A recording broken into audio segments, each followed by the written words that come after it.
এখন আমরা আধার কার্ডের সঙ্গে কোন ব্যাঙ্ক অ্যাকাউন্ট ডিবিটি লিঙ্ক করা আছে সেটি এখন আমরা চেক করব। সম্পূর্ণ ভিডিওটি দেখতে থাকুন, ধাপে ধাপে জানিয়ে দেব। আমরা এখন গুগল ওয়েবসাইটে যাব। যাওয়ার পরে সার্চ করব মাই আধার।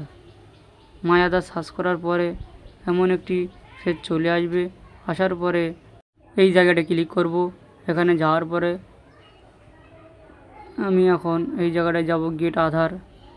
গেট আধারে ক্লিক করব। করার পরে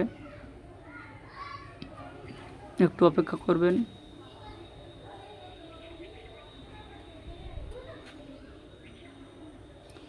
আধার সার্ভিসে ক্লিক করতে হবে। তারপরে এমন একটি পেজ চলে আসার পরে ভেরিফাই আধার, এই অপশানটি আপনারা চেকে মেরে দিতে পারেন, ক্যান্সেল করে দিতে পারেন, এখানে যাওয়ার দরকার নেই। এমন একটি পেজ ওপেন হওয়ার পরে আমি ডেস্কটপ সাইট ওপেন করে নেব। 3 ডটে ক্লিক করে ডেস্কটপ সাইটটা ওপেন করে নেব। করে নেওয়ার পরে আপনারা ডেস্কটপ সাইট ওপেন করে নেওয়ার পরে এমন একটি পেজ ওপেন হয়ে যাবে। লগ ইন বলে যে অপশানটি আছে, এই লগ ইনে ক্লিক করব। আমি এখন লগ ইনে ক্লিক করছি।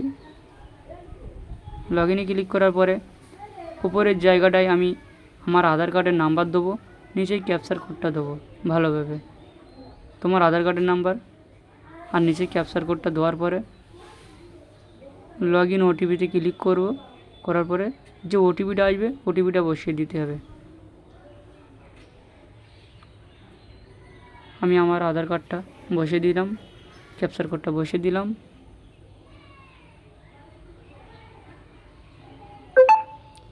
ক্যাপচার কোডটা ভালোভাবে দেখে দেবে, ভুল না যেন হয়। প্লিজ ওটিপি আসার পরে ওটিপিটা বসিয়ে দেবো।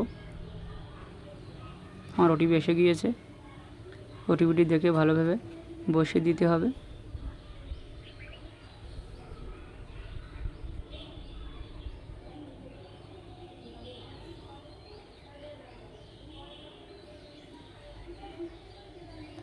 ওটিপি লগ ইন করবো। করার পরে ফুল পেজ ওপেন হয়ে যাবে। এই হচ্ছে আসল পেজ। এখানে যে এই জায়গাটা, এই যে ব্যাঙ্ক বলে লেখা আছে, এই জায়গাটা ক্লিক করব। ক্লিক করার পরে এই জায়গাটা ওপেন হয়ে গেল। আমার যে আধার কার্ড কোন ব্যাংকের সঙ্গে লিঙ্ক আছে দেখিয়ে দিচ্ছে, state bank of India active, এমন ভেবে আপনাদেরও দেখিয়ে দেবে। এরম ভেবে ফুল প্রসেসটা দেখে নিতে পারো। আর কোনো অসুবিধে হলে কমেন্ট করে জানাবে, অবশ্যই উত্তর দেওয়ার চেষ্টা করব। আমাদের চ্যানেলটি সাবস্ক্রাইব করে পাশে থাকুন। এমনই ভিডিও নিত্য নতুন পাওয়ার জন্য পাশে থাকবেন। ভিডিওটা শেষ পর্যন্ত দেখার জন্য অসংখ্য ধন্যবাদ।